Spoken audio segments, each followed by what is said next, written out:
I know some clients I talk to, they say, oh, networking is kind of icky. It's like very salesy. Like now I got to sell myself, and they don't want to do that, or they don't feel comfortable doing that.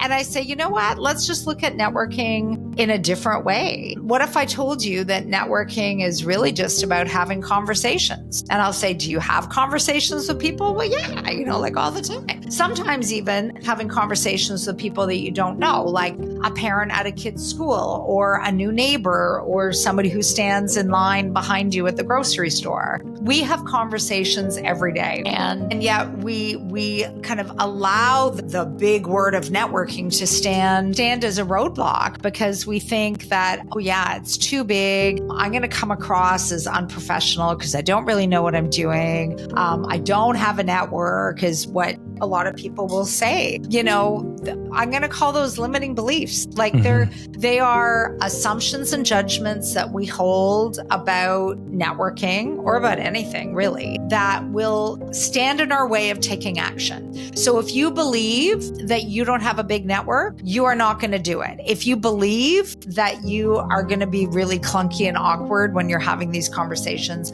you're not going to do it. If you believe that you're going to bother people that might be busy by emailing them and asking them for a conversation, if you believe those things, you're not going to do it. You're just not.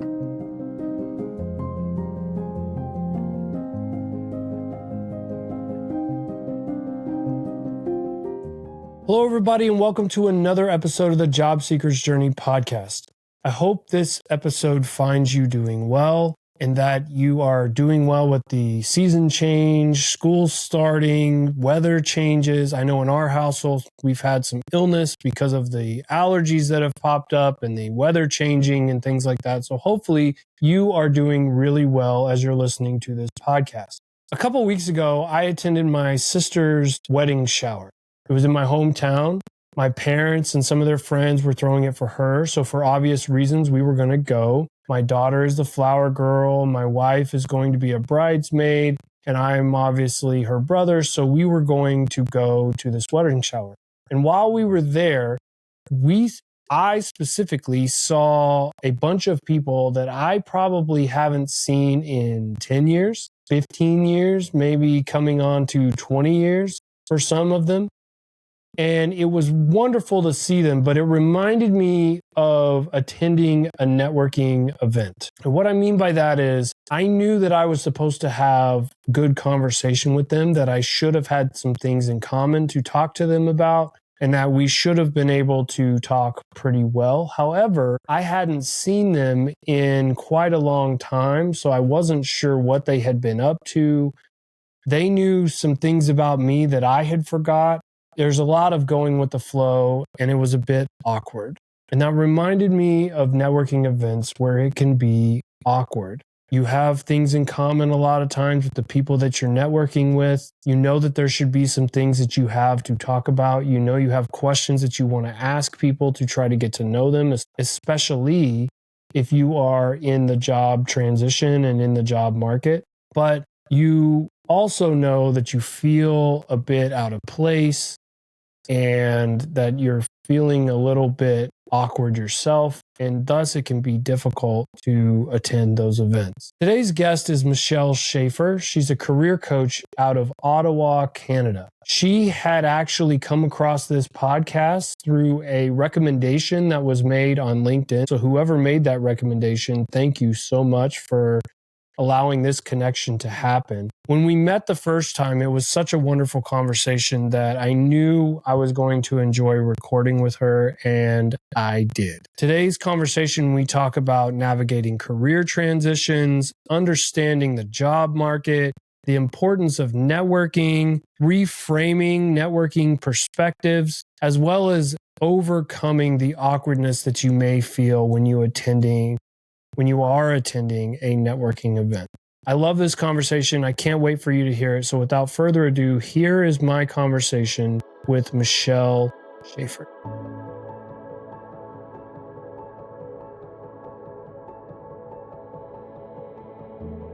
All right, I'm here with Michelle Schafer. And what I love about how we met is that you can chalk it up to the power of the internet. and the power of social media and things like that, because you saw this podcast on a post on LinkedIn that I didn't even know existed, which is such a cool thing, and something that you don't even think about as possible.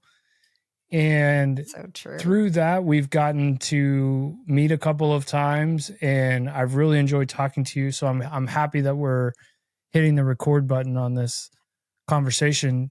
But before we really dive into it, I want to give you a chance to introduce yourself and tell everybody what you do and all of that before we get started. Absolutely. Yeah. And, you know, I mean, just, you know, to pick up on what you were saying, Bradley, like it really is like the network is a magical place, right? You never know who you're going to meet. And the post, of course, was from a resume writer named Paula Christensen. And Paula puts out a recommendation Wednesday post every Wednesday. She gathers, you know, resources that will help job seekers. And so I want to give her a plug, certainly, because she does a really great job of bringing together resources that can help people looking for work. So, you know, it's interesting. In my work as a career coach, I'm always loving to hear the stories of other people. And of course, I have a story of my own in that I have been a job seeker many times myself. In fact, I've been restructured twice. I was in financial services for 18 years and was restructured because of a merger and acquisition.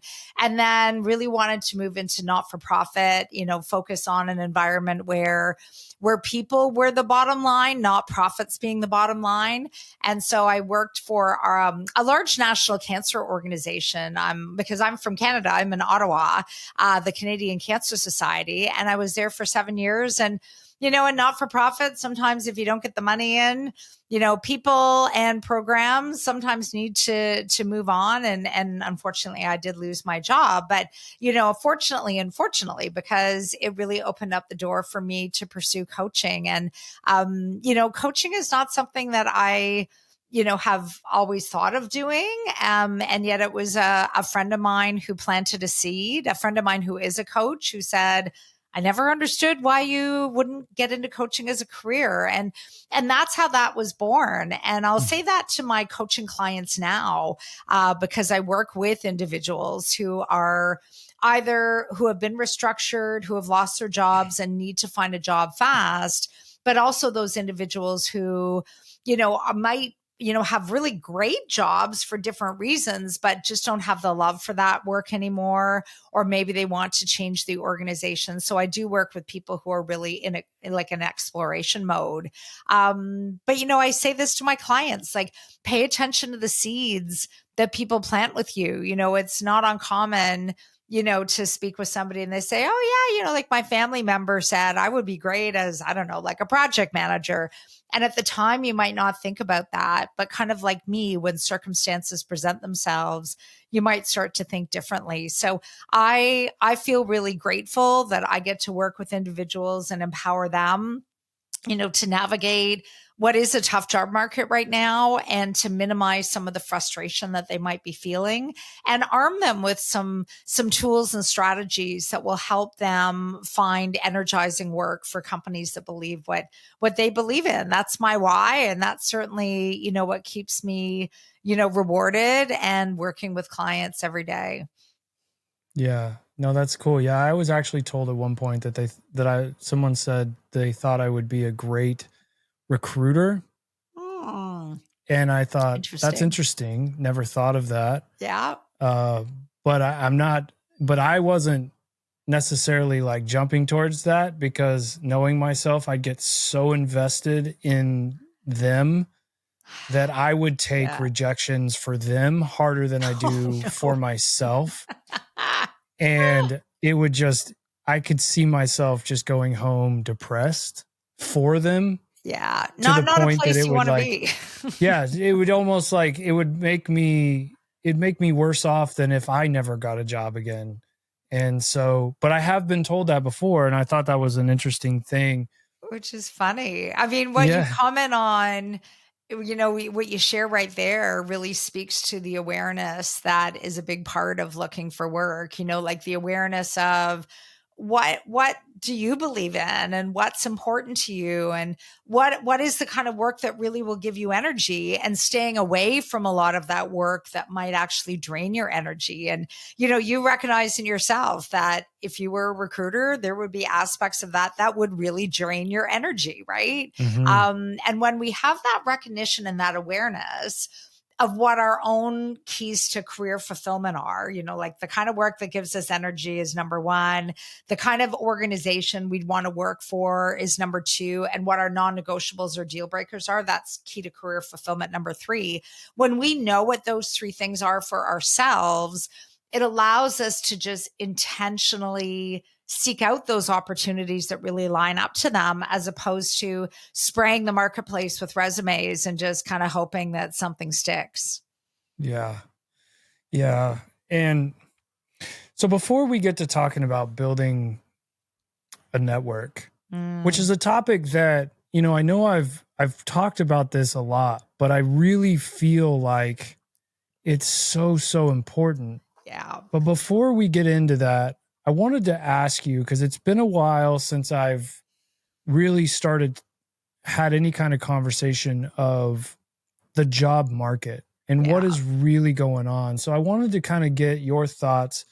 And I don't know, maybe it's different in Canada than it is here, but everyone says it's harder than it's ever been. Yeah. But no one really goes into much detail of what that means. Exactly. So I was curious if you kind of had some insight as to what are we really seeing with the job market since, I don't know, it was at least 2024 since I've been looking. Yeah. So what are you seeing?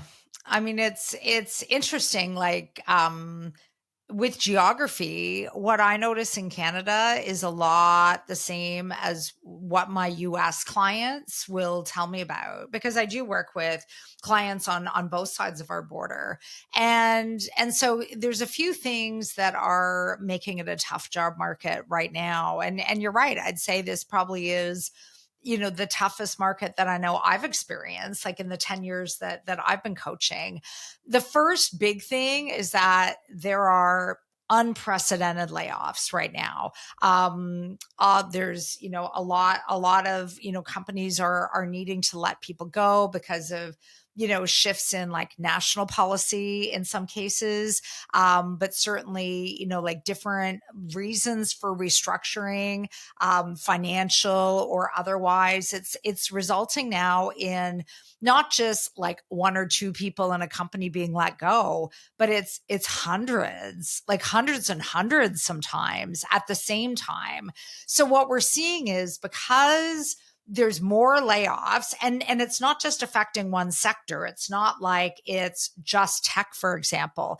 It's really all over. What that means now is that the marketplace is being flooded with job seekers. And because of all of the restructures, it means that there's not as many positions to move into. So you've got this supply and demand big problem that's happening, that the supply is lower of those positions, but the demand from people is very high, right? Because there's so many people out there looking for work. So there's that big change that's happened. And really, like, that has also led to, unprecedented number of people applying for the exact same job. So it's not, uncommon, certainly, for you to find a position on LinkedIn and see, like, after 20 minutes of it being posted, that already more than 100 people have applied. And that at the end of the window of time that posting is up, there might be in excess of 1,000 people applying for that very same job. So now here's, me, one person, for example, competing with 999 other people. So what that's resulting in is the need to stand out. And so that old, I'm going to say very dated approach of, I'm just going to spray the marketplace with resumes. I'm going to apply to anything I possibly can, because one of those applications surely will get me an offer. It's not happening right now, because when you're spraying the marketplace with resumes, There's nothing different about the one resume to one company to another resume to another company. It's all the same. And those generic resumes are not getting picked up. What also is happening from a screening process perspective is enter AI, right? Like companies will use an applicant tracking system or, another form of AI to do the screening of these applications. And what the screening is how it's happening is the AI or that applicant tracking system is basically looking at the resume against the job posting. And if it's not meeting the criteria, if there's no connections being made, it goes in the no pile, which means that hundreds and thousands of very well qualified people are landing in the no pile. And why? Because they're not taking the time to target their application, to really make it specific to that job posting. They're just sending out hundreds of resumes and doing the easy apply on LinkedIn.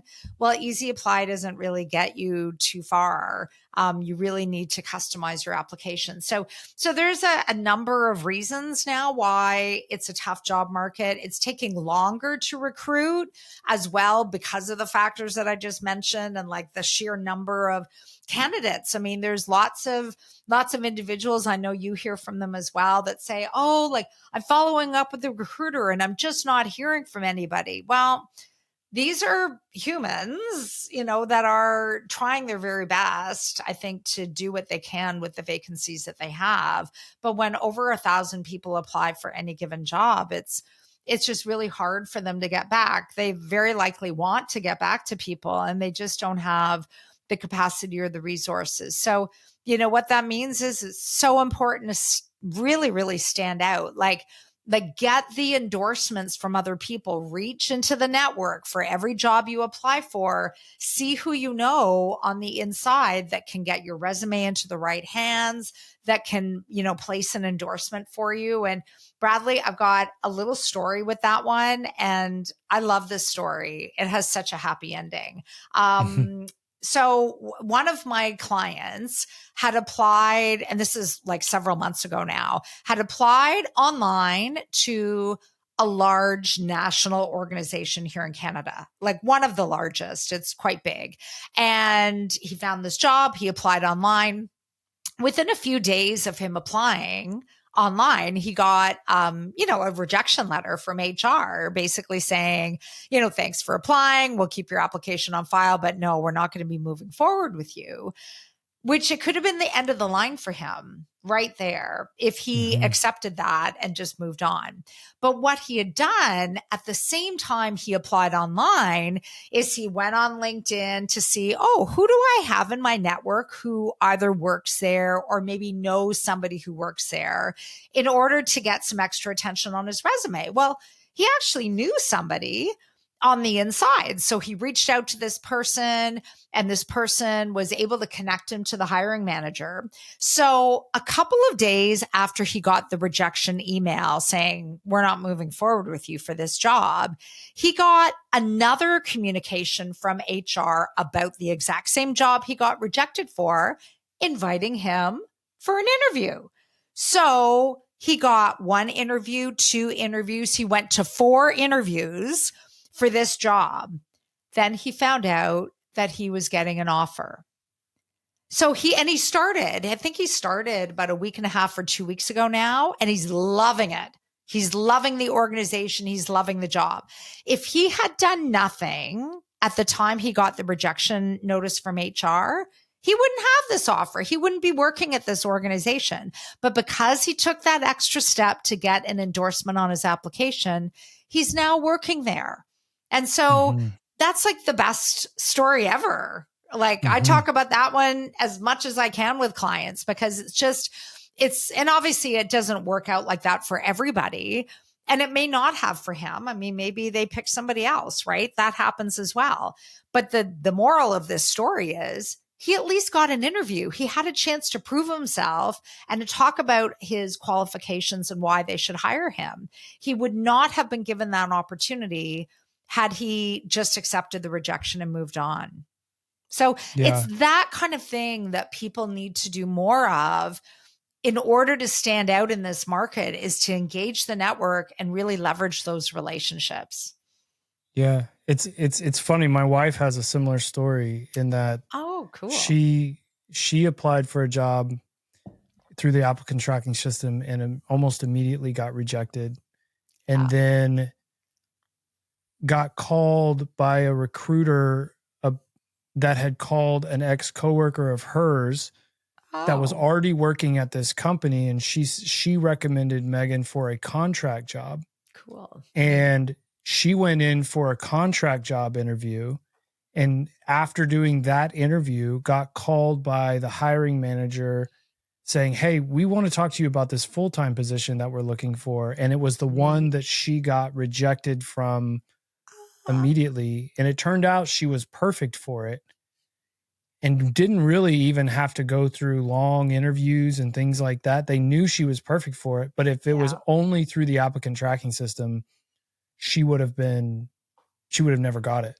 End of the line. Yeah. You know, you hear that quite a bit. And it's interesting just sticking with something and just trying to get in. And when I think back to the jobs that I've actually gotten interviews for, almost all of them, there has been some sort of connection, whether I used that connection or not. Yeah. There has been some sort of connection that has at least gotten you in the door and given you a chance. Yeah. Which I think for most people is really what you're looking for, is to get a chance.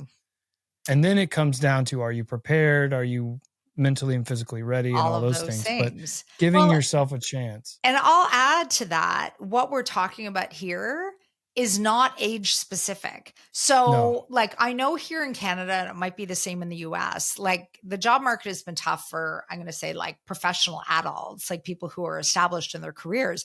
It's also been incredibly tough for university students and high school students to find summer employment. Like lots of kids have not been able to do that.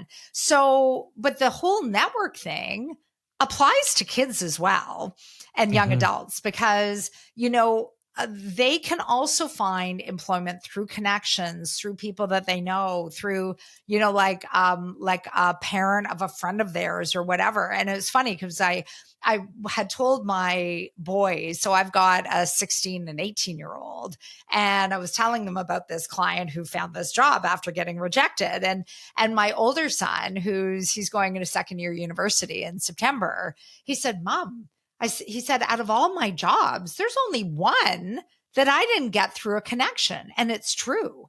He, you know, where he is right now, it was a friend that got him in, a one before, it was again, like a parent of his girlfriend, you know, like those kind of things happen, and they can happen for kids. So, you know, for university students and high school students, they can also leverage the network as a way to find work. It works for them too. You almost have to, but then you've always almost had to, in that, you know, my very first job coming out of college, this is 2008. And my very first job coming out of college, I had a connection in that my dad worked there. Yeah. And it wasn't that I used him to get me to the right people. The only thing that I used him for was to at least just tell me who the right person was. Yeah. And then I did all the work after that. Totally. But when I went to the recruiting session of that at the university, the company itself told me they didn't want me. The recruiter sat there and looked at me in the face and said, we don't want you. And I said, I know that you do take people like me. And he said, no, we don't want you. But then I used a back channel to figure out who the person who actually runs that program is. And she was willing to give me an interview. And ultimately I got that. But the company itself told me that they didn't want a non-engineer. Unbelievable. And I, you know, I just happened to know the person. Yeah. So, you know, honestly, if you were to put a truth serum in me, there are two areas where I would probably tell you that I would say I'm the weakest at. And one of those is mentorship and getting a mentor for myself. Yeah. And as I've done work on myself during this transition, I realized I never even asked anybody to be a mentor. Like I just kind of had Oh. an assumption that someone would take a liking in me and want to mentor me. And that's not how it works. And I No. realize that now, but that would be one. And the second one would probably be networking and building a network. Mm. And I think that there's a piece to this that we'll probably get into is where I would think I'm the least competent in, and that Mm. is probably keeping track of who they are, Yeah. because I have a bigger network than I ever knew that I did. Yeah. But if you'd asked me even probably 10 years ago, I'd have probably given you one person. Yeah, like that's I find is it can be a mistake that a lot of people make when they're realizing, oh yeah, I need to do some networking, I need to reach out. Like I'd say Mm, cognitively, just about all job seekers know that this is a big part of a job search. And I'm going to go on a limb here and say networking and leveraging your relationships and reaching out and having those like coffee chats and all that kind of stuff accounts for 80% of a job search, which is huge, right? It's a big mhm, part of it. So job seekers know, yeah, I need to do this because I can find positions that aren't posted. I can get connected to hiring managers. I can talk to recruiters. Like they know the reasons why. They know why it's important. But yet, a lot of people, kind of like what you're sharing, like stand in their own way. They think, oh, well, I don't know how to do it. Like, I don't have a network, and all of those kind of things. And, when we take a look at some of the reasons why we're not engaging in reaching out, there's so much that we can do to think about networking in a different way. Like one of the ways is, if you remove the word networking, because it has all kinds of connotations. I know some clients I talk to, they say, oh, networking is kind of icky. It's like very mm, salesy. Like now I got to sell myself, and they don't want to do that, or they don't feel comfortable doing that. And I say, you know what? Let's just look at networking in a different way. What if I told you that networking is really just about having conversations? And I'll say, do mhm, you have conversations with people? Well, yeah, like all the time. Sometimes even having conversations with people that you don't know, like a parent at a kid's school or a new neighbor or somebody who stands in line behind you at the grocery store. We have conversations every day. And yet we kind of allow the big word of networking to stand as a roadblock because we think that, oh yeah, it's too big. I'm going to come across as unprofessional because I don't really know what I'm doing. I don't have a network is what a lot of people will say. And, I'm going to call those limiting beliefs. Like mhm, they are assumptions and judgments that we hold about networking or about anything really, that will stand in our way of taking action. So if you believe that you don't have a big network, you are not going to do it. If you believe that you are going to be really clunky and awkward when you're having these conversations, you're not going to do it. If you believe that you're going to bother people that might be busy by emailing them and asking them for a conversation, if you believe those things, you're not going to do it. You're just not. So, the first part of it is just even recognizing how you feel about the activity because there's ways to reframe it. mhm. Yeah, I love that you say that. I as I kind of think about, so I'm in the millennial group, which used to be the dreaded millennials, but now I think Gen Z has taken that mantle from people, and now people are the dreaded Gen Z. Yeah. But so I'm in that group, and I think as you say that, what I hear is I think people think of networking in a transactional manner. Yeah. And I think what happens is, especially when you get to our age group and things like that, so many people, you've come across so many things that have immediately given you sales pitches, whether that be people showing up at your door who don't care about you, just want the sale. You've got all these different people. You've got social media now, which can it's a false sense of community for a lot of Yeah. people. You see, you got a ton of connections, but you talk to maybe 3 of them and you know, whatever. And so that's where I feel like that's where that ickiness comes in. Yeah. And then you realize, well, that's just because I'm looking at this wrong. And it's easy, especially as you go into a job search, to look at it transactionally in a way, because you're coming into this with a need, which is I need to find a job. Yeah. And yet that approach is not great. No. Because now you're placing all the onus on that person and saying, hey, I need a job. Do you know someone? Do you know of a job? And then you're not taking any responsibility at that point. And most likely they're probably going, I don't have time for this. No. Like, they seem like a nice person, but I don't have time for this. Whereas if you flipped it and you made it about them, and you look for their holes and you look for where your value can plug into those holes, and you do your homework, then it changes. But in so many people, it feels icky because I think they're looking at it in a transactional manner. Oh, totally. Instead of, I just need to build a group of people that I can talk to. Yeah. And I love that you share that. And I think the other thing, you know, when you say limiting belief, I was mentioning to you right before we hit record, but I see this a lot in people that are wanting to start something, say a podcast. I hear this because I have a podcast. People talk to me about wanting to start one a lot. And the biggest thing you hear is essentially a self-doubt of, I'm not going to be good enough at this. Yeah. And there's an unreal expectation of it's going to be Mel Robbins right off the bat, or Joe Rogan, or whoever you know, some celebrity that just starts a podcast and has millions of listeners from the beginning.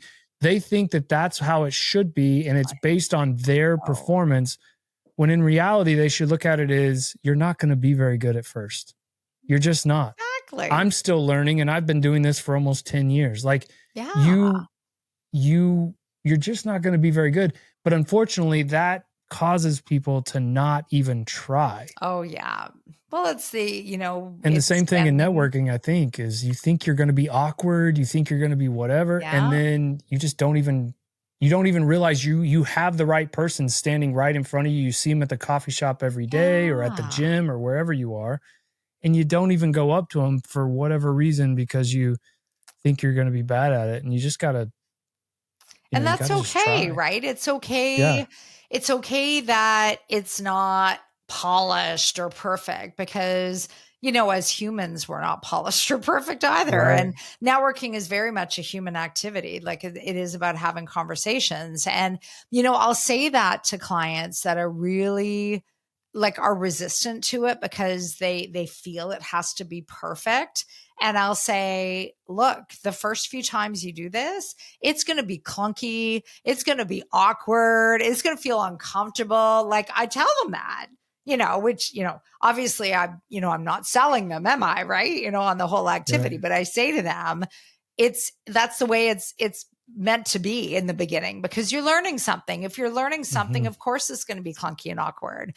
And so I'll say to them, the first few times you do this, like, have conversations with people that you know and that you're comfortable with, because you can build your confidence, you know, with conversations with people that are already going to be a bit forgiving, like they're going to cut you a whole lot of slack. And, you know, Bradley, I'm so glad that you mentioned about networking, like, not being about you, actually being about the other person, because that it's such a myth about this activity that, you know, like, the myth in it is that I have to sell myself. I have to make this conversation all about me. And that's actually not the way that you go in. Like, in fact, when you reach out to somebody, your reach out is not, hey, I need to find a job, even though that's your backstory. Obviously, that's the reason why you're doing it. But your front story is, hey, you know what? You work for an organization that I'm really interested in. And I would just love to know, like, what it's like as a place to work. What are some of your big priorities? How did you get in? Like all that kind of stuff. Would you have time for a virtual coffee or like time on the phone, even for 15 minutes? That becomes your way in. You are making it about the other person, which is why in a networking conversation, you're not going to start by giving your pitch and talking about yourself because now you're making it all about you. Instead, you're going to start the conversation with questions about the other person, learning about them, their career path, their education, what their strategy was to land the job that they have right now. That's what you're going to make it about. And that really speaks to the relationship. It speaks to these conversations being all about building a relationship and not just like, I'm going to have the conversation and then it's done. It's about stewarding that relationship over time. It's about following up with the person. It's about keeping them apprised of where are you in your job search journey. When you find your next job, go back to every single person that you had a conversation with, even just to say, thank you. Like, this is what you did for me. And this is where I am now. Like, I love hearing from past clients that now have gone on to find something that they really love. I love hearing their stories. I love hearing that I was part of their journey. Like in these conversations, you have an ability to do that. And, it was a friend of mine who we were part of the same business networking group together. Like when I started coaching, like I joined this group maybe 9 years ago. And he had a saying, and I repeat this saying all the time when I'm talking about networking, which is networking is all about the interaction, not the transaction. You mentioned the transaction before. So it's all about building a relationship. It's about getting to know people. You can do that effectively on LinkedIn, and you can do it in person, and you can do it virtually. It's just all about being curious. Like, be curious about the other person. Ask them questions that relate to that curiosity. Like, come to the table being prepared for the conversation. Like, if somebody is giving you a gift of their time, have a plan. Like, make sure that you're reaching out to the right people, that you are, positioning your reach out in a way that shows you want to learn about them. Come prepared with questions that you want to ask. Also come prepared with a way to talk about yourself when the conversation comes back to you, and always follow up. Like, in a nutshell, that is a really effective networking strategy. And all too often I see people like embarking on networking activity and it's so haphazard. Like, they just start reaching out to people and they start booking in these chats and they have absolutely no call to action. So it's a nice conversation, but it doesn't lead to anything else. And so a big call to action in any of these conversations can just simply be at the end for you to say, now that you know a little bit more about me and what I'm looking for, who else in your circle would you recommend I speak with? That's a big one. That's a big call to action. It allows you to add to your networking funnel of leads. You never want to have a dry funnel. You never want to get to the bottom and go, oh crap, I don't have anybody to reach out to. You always want to replace a lead with a new lead. And some people will say to me, oh, but I can't ask that because I've already got this conversation. It's kind of like being greedy if I'm asking for something else. And I say, people are expecting you to ask this. It's okay. Go ahead and ask, because if you don't ask, guess what you get? Nothing. And even if the person says no, you're not any further behind in your job search. But wow, imagine if they said yes, you could be very far ahead. And I've seen that play out in my own career. I've seen it with my clients. When they start asking that question at the end, that's where the magic happens for them. They start having really productive conversations that lead to new conversations. And any one of those conversations could have a job at the end of it. You just never know. Yeah. Well, because I think what everybody assumes when you talk about networking, I think very rarely do people think of bumping into somebody at a coffee shop or whatever, even though they should think of that, because I feel like those could be even more effective because there's even less pressure on it. But I think everybody thinks about the events, the young professionals, the networking events that happen, SPE, all these things. But it really does feel like the reason why people get so nervous, get so in their head, is it feels like they feel like they're going to have to perform. It's almost a selfish thought, even why you're nervous, because you feel like you're going to have to entertain somebody. You're going to have to really give them good information. I've got to have the right answers. And I heard this, it was actually in the context of interviews, but it works for this, in my opinion, of when you're sitting in an interview or you're sitting in a networking event, get that other person talking as quick as possible. Yeah. Because in the interview setting, if they're talking a lot, if you're asking them good questions and they're talking a lot, chances are everyone likes talking about themselves. Yes. Let's just get that out of the way. Everyone likes talking about themselves. The reason why networking works. Yes. Yeah. But if you can get them talking more than you're talking, chances are they're going to remember that conversation more fondly because they were the one talking and they were the one giving information, and you weren't like throwing out all these stuff that they may not remember. Yeah. Now you have a chance to follow up, and hopefully you're taking either mental notes or you're actually taking notes on your phone, or heck, bring a notepad, be someone that's not been born in the 2000s or whatever, used actual paper and pen and write down some notes. Yeah. And then you can follow up and bring something up that they said and make it like kind of about them. But it feels like there's like I don't know that I'm going to be able to give my elevator pitch in an effective manner, when instead they should probably go in almost. And I asked this question to the last guest, and I'm curious what you think too. This hit me right before I was going to talk to them, because I was trying to think, in networking events, is it better to be an extrovert or an introvert? And at first, what I thought was an obvious answer was an extrovert. But I'm starting to wonder if that's the case, because I'm an extrovert. Yeah.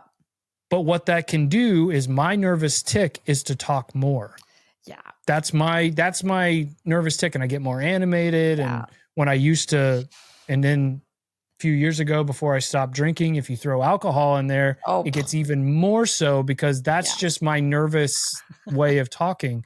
Yeah. But now I'm starting to think that being an introvert and an active listener and being able to just be able to ask a couple questions may be better. What are your thoughts on like a network setting? Yeah. I mean, I'm going to maybe change the response just a little bit and say, it's okay to be an introvert or an extrovert so long as you're curious.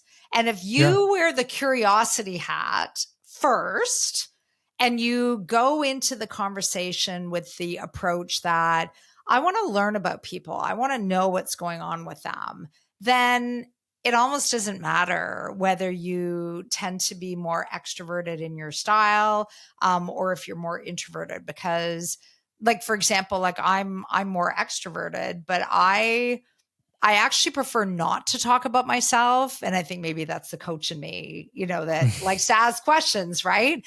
Wants to learn about people. Like I'm genuinely curious and want to learn. So if you go into an event with that spirit that, it's not all about you, I'm not there to talk about myself, unless, people ask you, then of course, you're going to share details and whatnot. But your primary focus is to be curious. And there are curious extroverts and curious introverts as well. I think that's just the main thing, is make it about the other person. Yeah. No, I love that. And there's a question that I've somewhat been asking everybody, and I want to respect your time because I know we're getting close. And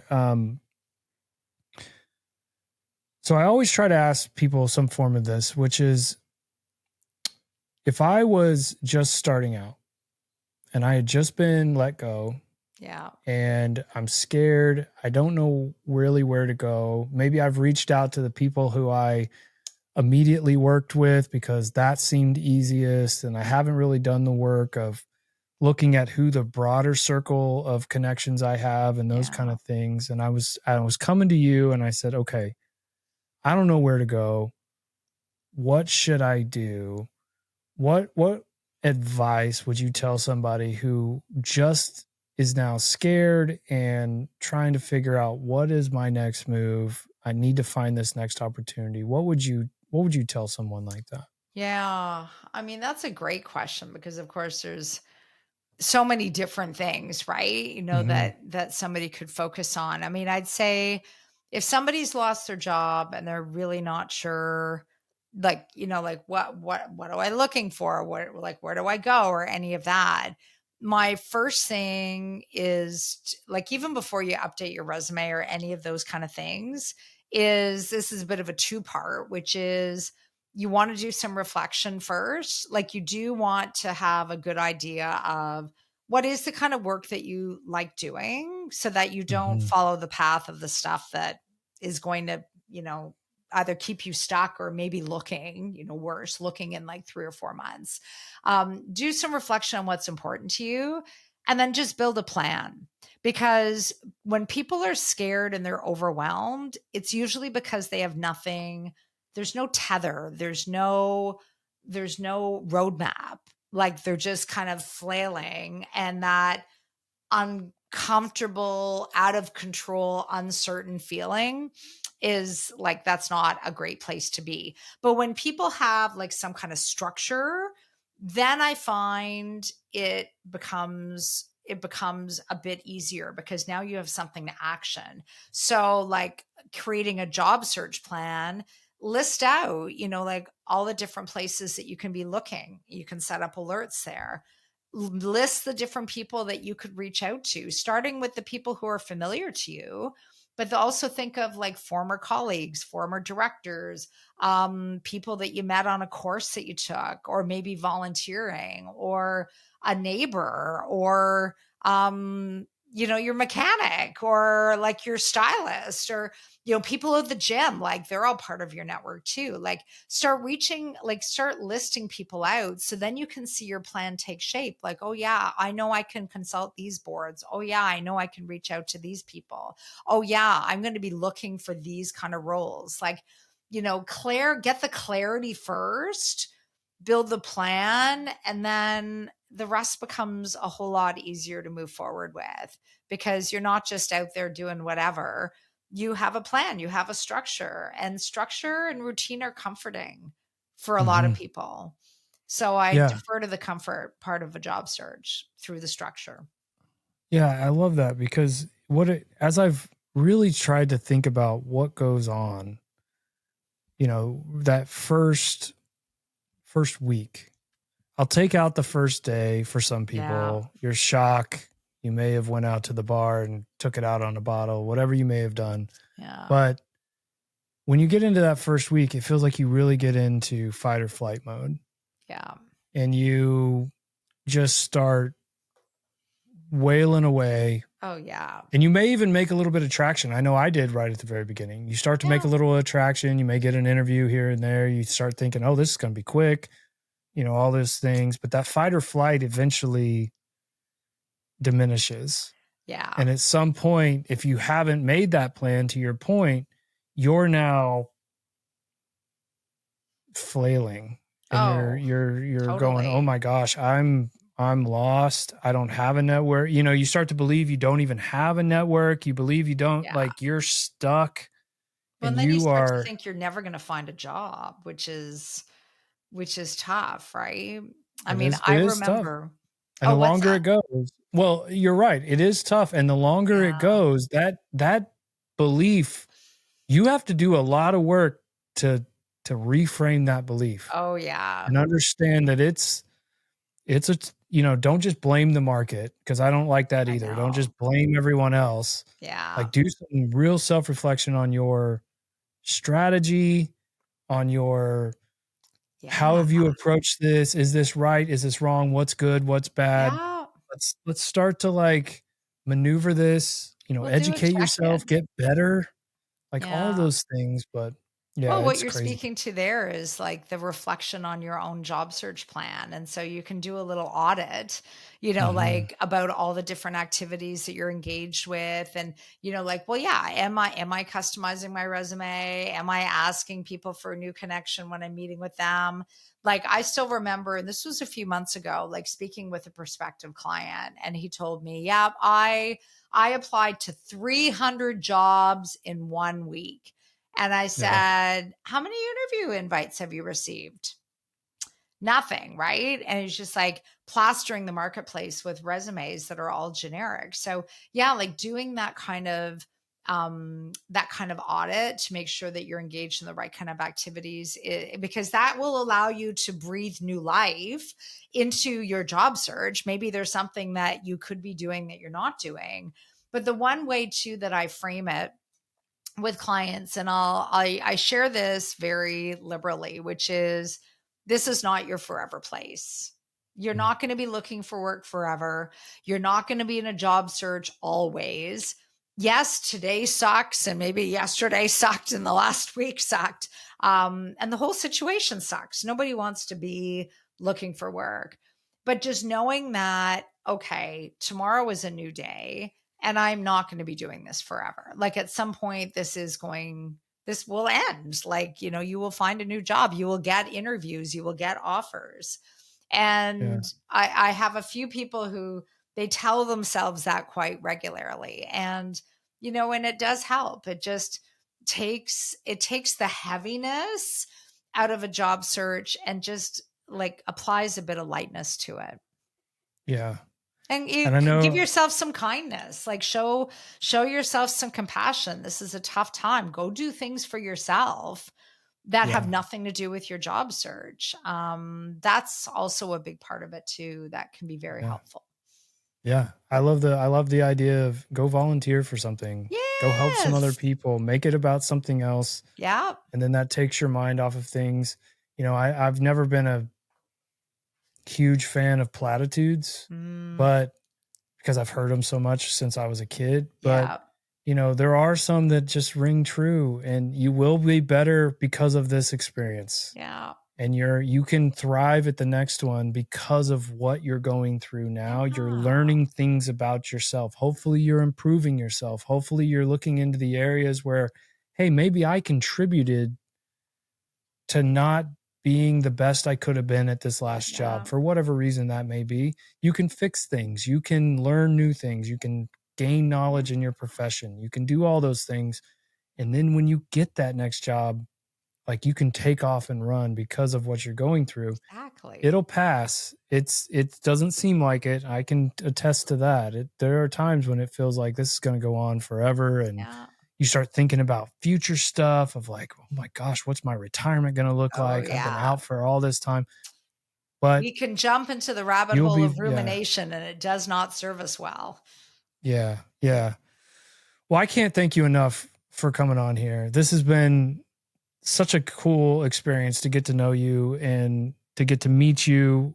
And that's honestly the best part of this for me, Thank outside of trying you. to help others, is getting to meet the people that I've gotten to meet that I would have never gotten to meet if I hadn't been doing this. So Yeah. thank you for We're that. part And of you. We're part of our networks now, each of I us. know that's really cool. And but I want to give you a chance. I know you have a coaching business and you have books, so I want to give you a chance to tell everyone where they can find you, where they can find your book, and we'll of course put them in the show notes at the end of this That would be episode. But awesome. Thank, yeah, thank you so, and thank you so much, Bradley, for the opportunity to come and join you and talk sure. about, like, like just some strategies and tips and things that will really help job seekers. So yeah, so there's a couple of exciting things. I mean, certainly, yes, I do offer one-on-one coaching, and my website is mschafercoaching.ca. So all of the information about my one-on-one coaching programs are there, including pricing. I hide nothing. And if you're listening from the US, my prices are listed in Canadian. So that's an instant benefit for you all. The other thing that I'm really proud of is I wrote a book. book that was published just in February. And it's called Cultivating Career Growth, Navigating Transitions with Purpose. So like the different things that we've talked about today are covered off in the book. In fact, it's like chapter by chapter, all the different things that you need to do and consider for an effective job search strategy. So that book is on Amazon. I also offer a free chapter through my website. So I look forward to having a few of you perhaps download that and get a taste of it. Try before you buy is kind of what I think of. There's also a free assessment tool that will help you to determine what your own keys of career fulfillment are, like around work that give you energy, the kind of company you want to work with, all of that. And that's also a freebie that is on my site. So the link to the show notes will be in there. And the one thing I didn't mention actually about my book is it just won an award. So it was That's awarded awesome. an International Impact Book Award in the category of career change and reinvention. So That's super awesome. excited about Congratulations. that. Yeah. Yeah. Yay. No, that's so cool. And I know at some point we'll have more to talk about because who Absolutely. knows what's ahead of us. Markets change all the time. Things Yeah. change. Who knows, in a year from now we could be talking about this is a candidates market and here's a new strategy Yeah. to get into that. And Exactly. Anything can so happen, right? yeah, exactly. So thank you so much. And hopefully we get to chat again here real soon. I hope so too. Thanks, Bradley. All right. Thanks.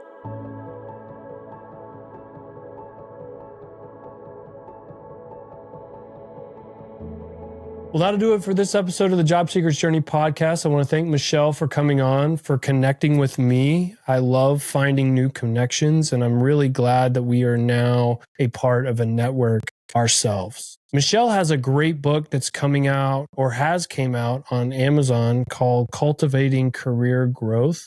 We're going to put a link to that book in the show notes, as well as a link to her coaching business in case you're interested in talking to her further and having her coach you in your career transition. I highly recommend that you reach out to her. If this is your first time listening to this podcast, thank you very much for hitting the play button. I really appreciate it. It is an honor for you to listen, especially if you've gotten this far. If you've listened to so many of these episodes, I can't thank you enough. I'll say it every time. I know I'm being redundant, but it is always an honor for you to listen to this podcast. I am going to ask for a little bit of help from you. If you know someone who's going through a job transition, is looking for encouragement, looking for some information, looking for help finding that next job opportunity, I ask that you forward this on to them so that they may be able to join the community that is willing to help them find that next opportunity. But that'll do it for this episode. We'll see you next time. Bye-bye.